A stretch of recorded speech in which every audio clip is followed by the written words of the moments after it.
बिहार की राजनीति में चाचा बहुत बड़ा खेला करने जा रहे हैं और गठबंधन बदलने जा रहे हैं। अब बिहार की राजनीति में नया गठबंधन होगा। क्या है पूरा मामला, हम आपको एक एक करके बता रहे हैं। आप देख रहे हैं द इंटरव्यू इंडिया, मेरा नाम हमजा है। देखिए यहाँ पे चाचा का मतलब पशुपति कुमार पारस है। वो एनडीए छोड़कर अब लालू यादव जी के साथ आएंगे और इस पे मोहर लगा दी है लालू यादव आरजेडी के प्रवक्ता ने। क्या कुछ कह रहे हैं, सुनते जाइए आप।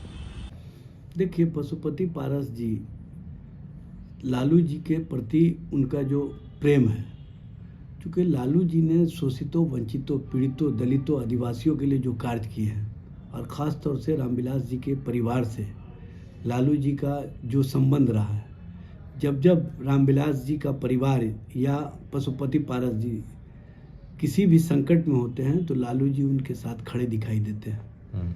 आपने देखा होगा कि रामविलास पासवान जी जब चुनाव हार गए थे तो उनको राज्यसभा भेजने का काम लालू जी ने किया था।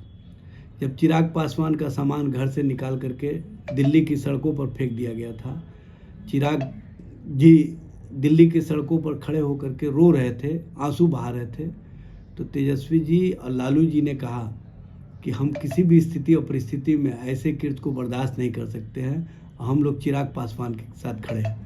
लेकिन अफसोस की बात है कि ये लोग अपनी जो धारा है, मगर सर सवाल ये है कि क्या 25 में राजनीतिक के आखिरी दौर में पहुंच चुके हैं पशुपति पारस? उनको एक जरूरत है संजीवनी की और वो संजीवनी लालू यादव दे रहे हैं। देखिए, संजीवनी का मामला नहीं है, मामला है सामाजिक समीकरण का। मामला है समाज के बीच काम करने वाले को किस तरह से भारतीय जनता पार्टी कहीं ना कहीं बेइज्जत करती है, किस तरह से उनके मनोबल को तोड़ने का काम करती है, स्पष्ट रूप से दिखता है। और जिस तरह से उनके मनोबल को तोड़ने के लिए भारतीय जनता पार्टी ने इस्तेमाल करो और फेंक दोनों की नीति अपनाई। पहले भतीजा को फेंका, बाद में चचा को फेंक दिया।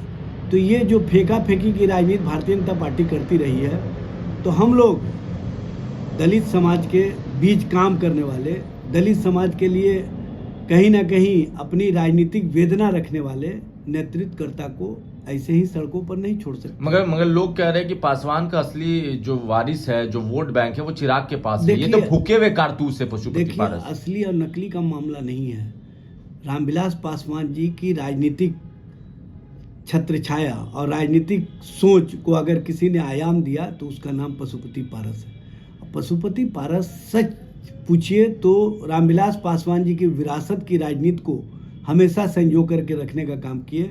और रामविलास पासवान जी जब भी राजनीतिक रूप से या राजनीतिक सोच के साथ कहीं दिखाई देते थे उनके लिए, तो वो पशुपति पारस होते थे। अब पारस जी सारे नेता कार्यकर्ता जो रामविलास जी के चाहने वाले हैं उनसे अपना आत्मीय संबंध रखे, इसलिए पशुपति पारस को जो छोटा समझ करके राजनीति में इस्तेमाल करो और फेंकने की नीति अपनाई है, उसको पछताना पड़ेगा।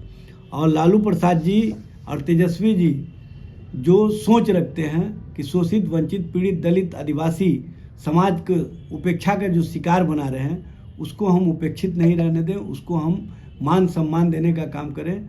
और उसी के अंतर्गत जब लगातार पारस जी मिल रहे हैं तो लालू जी का एक ही सोच है कि हम इनको संकट में नहीं रहने देंगे और इनके संकट को हम निकालने की दिशा में जो भी पहल होगा, इंडिया गठबंधन के, महागठबंधन के सभी नेता बैठ करके फैसला करेंगे। और इस संबंध में कि वो महागठबंधन में आएंगे कि नहीं आएंगे, ये शीर्षस्थ नेतृत्व के असर से फैसला होगा।